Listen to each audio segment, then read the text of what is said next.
Good morning students. Welcome to the class of accountancy. Students, today's our topic is overdraft as per cash book, unfavorable balance of cash book, or it is also known as credit balance as per cash book. Overdraft just like आपको पता है कि overdraft हमारी liabilities में count होता है. Okay, तो यहाँ पर इट मीन्स ओवरड्राफ्ट एज पर कैश बुक मीन्स क्या है? Amount is overdrawn and is payable to the bank. ठीक है, लाइबिलिटीज कब क्रिएट होती है? जब any amount payable by the firm को कोई भी अमाउंट अभी पेड की नहीं है, पेड करनी बाकी है. That is the part of liability. और यहाँ पर अब आपको यही चीज़ समझाई जा रही है कि ऐसी अमाउंट जो ओवरड्रॉन कर रखी है, ठीक है, आपके पास बैलेंस नहीं था, बैलेंस से ज़्यादा हमने एक्सपेंस कर रखा है, and is payable to the bank, bank को वो अमाउंट देनी अभी बाकी है. When credit balance unfavourable as पर कैश बुक इज टेकन, जब आप कैश बुक के क्रेडिट बैलेंस को लेकर चलेंगे, अनफेवरेबल बैलेंस या फिर ओवरड्राफ्ट बैलेंस एज पर कैश बुक इज गिवन, ठीक है, as the basis to reconcile करेंगे बैलेंस एज पर पासबुक से. Adjustments are made for the entries causing differences. ठीक है, हमें यहाँ पर क्या करना है? अगेन हमें बैंक रिकंसिलिएशन स्टेटमेंट प्रिपेयर करनी है, जिसमें स्टूडेंट्स हम कैसे मैच करेंगे ओवरड्राफ्ट के कंसेप्ट. स्टूडेंट्स दो कंसेप्ट हैं, ओवरड्राफ्ट एज पर cash book and overdraft as per passbook is given. Okay, तो आपको यहाँ पर मेथड्स बहुत सारे हैं, लेकिन हर एक को करवाने का तरीका, प्रेजेंट करने का जो मेथड है वो हर किसी का डिफरेंट है. तो अब आप यहाँ पर आज सीखेंगे कि ओवरड्राफ्ट एज पर कैश बुक जब गिवन होता है तब हम कौन सी बुक को देखें. इजी से इजी मेथड आपको सिखाया जा रहा है स्टूडेंट, जिससे आप अपने बहुत इजी वे से अपने क्वेश्चंस को अटेम्प्ट कर सकते हैं. ओके, ये तो मैंने आपको मीनिंग नोट करवाया कि ओवरड्राफ्ट एज पर कैश बुक क्या होती है. ओवरड्राफ्ट होता है लायबिलिटी जब हमें बैंक को अमाउंट पेबल कर देते हैं. तो आज हम स्टार्ट करने जा रहे हैं क्वेश्चन नंबर 14 से, जो कि हमारा ओवरड्राफ्ट एज पर कैश बुक से रिलेटेड है.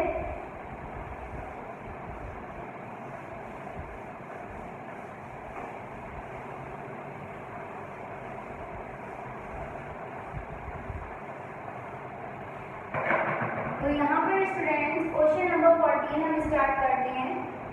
Bank reconciliation statement as on 31st January 2019 का हमें बनाना है. बहुत आराम से समझिएगा, कोई जल्दबाजी नहीं है. ओके, यहाँ पे मैंने फॉर्मेट बना दिया अपना. देन प्लस अमाउंट्स के लिए कॉलम बनाया और माइनस अमाउंट्स के लिए कॉलम बना दिया. अब हमें क्या करना है? क्वेश्चन में पहले ये चीज़ फाइंड आउट करते हैं कि हमें बैलेंस दे रखा है या फिर ओवरड्राफ्ट दे रखा है. तो in this question on 1st January 2019 Naresh had an overdraft. Naresh के पास क्या है? ओवरड्राफ्ट है of ₹40,000 as presented by his cash book in the bank column. Cash book का बैंक कॉलम ओवरड्राफ्ट प्रेजेंट कर रहा है. ठीक है, ओवरड्राफ्ट एज पर कैश बुक. ठीक है, bank column of cash book overdraft दिखा रहे हैं स्टूडेंट 40,000 रुपीज़ का. 40,000 नॉट 14,000, 40,000 रुपीज़ का ओवरड्राफ्ट एज पर cash book bank column is given in the question. Now इसमें हम रिकंसील तो करेंगे, बट यहाँ पर आप मेथड की बात अगर करें तो यहाँ पे मैंने मेथड लिया है कि हम कैश बुक के बैलेंस से ही कंपैरिजन कर लेंगे स्टूडेंट्स. और देखिए आपका आंसर बहुत जल्दी आ जाएगा विदाउट एनी कन्फ्यूज़न. हम किसी भी दूसरी बुक को देख नहीं रहे हैं. दूसरी बुक को देखने से मतलब है हम पासबुक से बस इतनी चीज़ मैच करेंगे कि कहाँ पे इम्बैलेंस कितने रुपए का हुआ है. ठीक है। जैसे कि बैलेंस में आपको दे रखा था, बैलेंस एज पर कैश बुक अगर दे रखा था तो मैंने बैलेंस एज पर पासबुक के अकॉर्डिंग आपका करेक्शन करवाया था, और अगर balance as per passbook given था, फेवरेबल बैलेंस चल रहे थे, तब हमने कैश बुक के बैलेंस से डिफरेंस को फाइंड आउट करके अपनी पासबुक को करेक्ट करा था। अब यहाँ पर हमारा थर्ड कॉन्सेप्ट स्टार्ट हुआ है स्टूडेंट्स, जिसमें ओवरड्राफ्ट एज पर कैश बुक है। तब आप नॉर्मल कैश बुक के ही बैलेंस से कंपैरिजन करेंगे, और अगर कैश बुक का बैलेंस इंक्रीज होगा तो ओवरड्राफ्ट को भी इंक्रीज कर देंगे, और अगर कैश बुक का बैलेंस डिक्रीज होगा तो ओवरड्राफ्ट को भी डिक्रीज कर देंगे। किस तरीके से, देखिए स्टार्ट करते हैं। Cheques amounting ₹10,000 had been deposited by him but were not collected by bank by 1st January 2019। Okay, तो यहाँ पर कह रहे हैं 10,000 रुपीज़ के चेक्स बैंक में क्या करे थे, डिपॉजिट कर दिए, लेकिन बैंक ने अभी तक अमाउंट को क्या नहीं करा है, डिपॉजिट नहीं करा है, बैंक ने अभी तक क्रेडिट नहीं करा। ठीक है, मैंने क्या बताया, ओवरड्राफ्ट एज पर कैश बुक जब दे रखी हो तो आप कैश बुक के ही बैलेंस को देखना। तो आपके bank column of cash book को क्या करा आपने, डेबिट करा या क्रेडिट करा जब चेक्स बैंक में डिपॉजिट करने के लिए भेजे, हमने क्या कर दिया, debit side of cash book bank column को इंक्रीज कर दिया। तो मैंने क्या बताया, किसी दूसरी बुक को नहीं देखना है, पासबुक को नहीं देखेंगे आप इसमें। ठीक है, कैश बुक का बैलेंस आपका बढ़ गया ना, इंक्रीज हो गया। बैंक में चेक्स डिपॉजिट करने के लिए 10,000 के भेजे, बैंक ने अभी तक एक भी चेक नहीं बढ़ाया आपका, ठीक है, क्रेडिट एक भी अमाउंट नहीं करी 10,000 में से, तो हम कंप्लीट 10,000 रुपीज़ लेंगे और ओवरड्राफ्ट को भी क्या कर देंगे, इंक्रीज कर देंगे, क्योंकि आपकी कैश बुक का बैलेंस बढ़ गया है, इंक्रीज हो गया है। Checks deposited but not collected 10,000 rupees से। ओके स्टूडेंट्स, अगेन मैं आपको एक बार फिर से समझा दूंगी, अभी ये क्वेश्चन हम कंप्लीट करते हैं। He issued checks of ₹7,000 which were not presented to the bank for payment up to that date. Okay, हम 1 जनवरी का हम 1 जनवरी 2019 का स्टूडेंट्स BRS प्रिपेयर कर रहे हैं, और यहाँ पर कहा गया है कि अब हम ये नरेश की BRS बना रहे हैं, तो नरेश ने 7,000 रुपीज़ के चेक्स क्या कर दिए, इश्यूड कर दिए। सबसे पहले तो आप क्या देखोगे, ओवरड्राफ्ट में जिस बुक का ओवरड्राफ्ट दे रखा हो उसी बुक को देखना।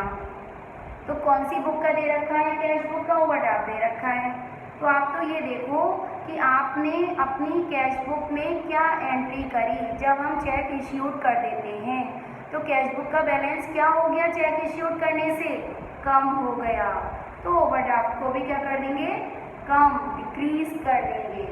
ठीक है, cheques issued but not presented for payment 7,000 rupees का अभी तक पेमेंट बैंक ने नहीं किया। ओके, नेक्स्ट ट्रांजेक्शन है, there was also a debit in his passbook.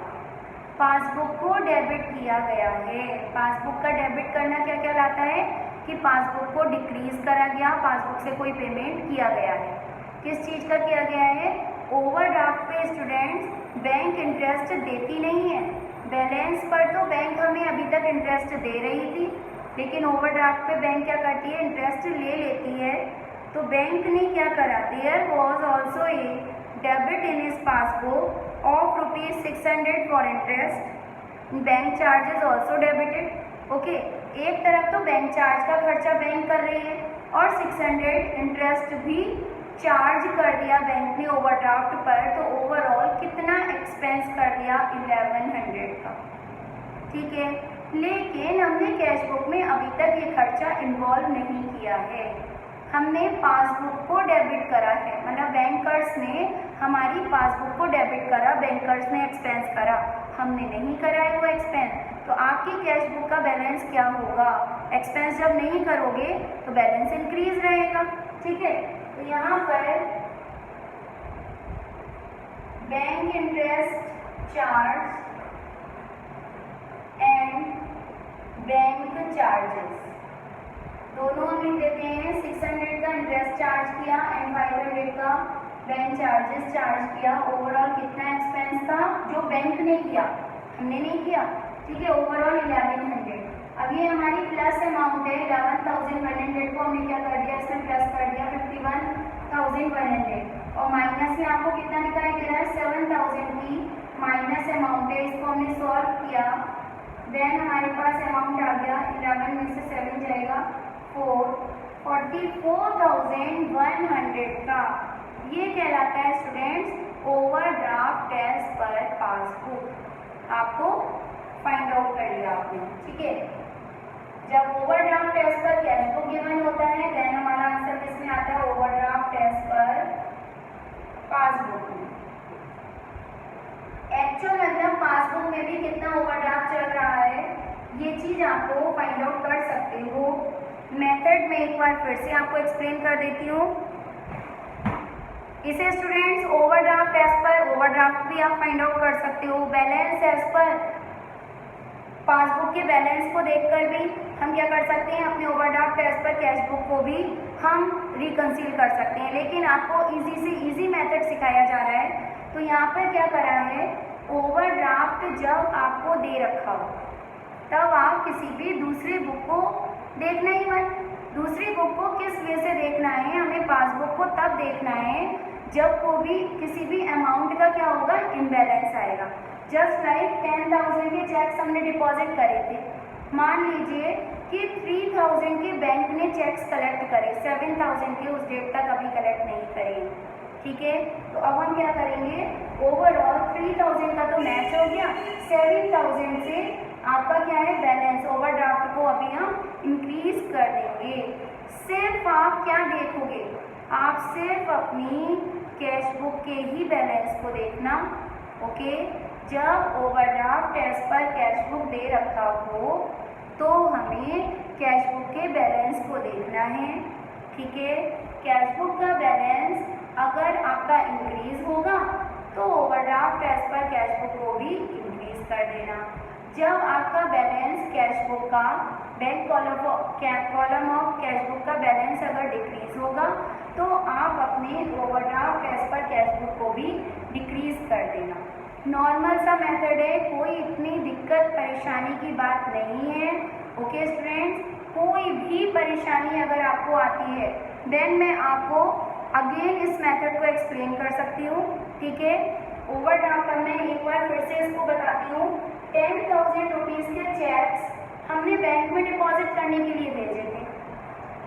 Normal अपनी अगर कैश बुक को अगर हम देखें तो हम कहाँ पर एंट्री करेंगे, अगर आप चेक्स डिपॉजिट करने के लिए बैंक में भेजोगे तो आप क्या करोगे, bank column of cash book को इंक्रीज कर दोगे, क्योंकि आपको क्या पता है, आपको तो ये पता है ना कि आपने अपने चेक्स को क्या कर दिया, बैंक में डिपॉजिट करने के लिए भेज दिया है, तो बैंक भी उसे क्या कर लेगी, कलेक्ट कर लेगी। आपने अपने बैंक कॉलम को इंक्रीज कर लिया। ठीक है, डेबिट साइड में हमने उसकी एंट्री कर दी। फिलहाल बैलेंस एज पर कैश बुक क्या हो गया, बैंक में डिपॉजिट करने से इंक्रीज, तो ओवरड्राफ्ट को भी मैंने ओवरऑल इंक्रीज कर दिया। देन चेक्स इश्यूड करे लेकिन अभी तक presented not presented for payment हुआ। ठीक है, फिलहाल चेक्स इश्यूड करा then you will be entered credit side of bank column of cash book. हमने कहाँ पर एंट्री करेंगे, credit side of cash book में, bank column of cash book में क्या कर देंगे, क्रेडिट साइड में। तो जब हम क्रेडिट करते हैं अपनी कैश बुक को, ठीक है, तो हमारे क्रेडिट करने का क्या मतलब है कि हमारी कैश बुक कम हो जाती है, डिक्रीज हो जाती है, बैलेंस उसका क्या हो गया, चेक्स इश्यूड करने से कम हो गया, तो मैंने यहाँ पे ओवरड्राफ्ट को भी कम कर दिया। देन पासबुक डेबिट करती है पासबुक अगर डेबिट कर रही है मीन्स बैंकर्स अपने अकाउंट होल्डर के अकाउंट को क्या कर रहे हैं, डेबिट कर रहे हैं, मीन्स डिक्रीज कर रहे हैं, पेमेंट ले रहे हैं वो वहाँ से, ठीक है, बैलेंस को कम कर रहे हैं डेबिट करने से। तो क्या चीज़ चार्ज करी उन्होंने, एक तो बैंक चार्जेस, ठीक है, और एक उन्होंने ओवरड्राफ्ट पर इंटरेस्ट भी चार्ज कर दिया। चार्ज वर्ड एक्सपेंसेस का पार्ट होता है। तो यहाँ पर कहने का मतलब ये है कि पासबुक ही तो डेबिट हुई, हमने अपनी कैश बुक में रिकॉर्डिंग नहीं कर रखी। तो मैं तो यहाँ पर ओवरड्राफ्ट एज पर कैश बुक लेकर आई हूँ, तो मेरा तो कैश बुक का बैलेंस क्या है, जब मैंने कोई एक्सपेंस करा ही नहीं है, अपनी कैश बुक में मैंने रिकॉर्ड ही नहीं करा, ना इंटरेस्ट चार्ज का ना बैंक चार्जेस को मैंने रिकॉर्ड नहीं किया, तो मेरी cash book, bank column of cash book क्या है मेरी, तो इंक्रीज है, बैलेंस क्या है, bank column of cash book का बैलेंस इंक्रीज है, तब मैंने ओवरड्राफ्ट को भी ओवरऑल इंक्रीज कर दिया। ओके स्टूडेंट्स, तो ओवरड्राफ्ट को करने के मेथड्स 3 मेथड्स हैं, लेकिन आप अगर इस मेथड से करोगे तब आपको ज़्यादा अच्छे से समझ में आएगा। ओके स्टूडेंट्स, आज के लिए आप सिर्फ इसी मेथड को समझना, इस क्वेश्चन को सॉल्व करना और थोड़ी सी लिटिल बिट जो मैंने आपको थ्योरी समझाई है उस थ्योरी को नोट करना। Okay students, thank you.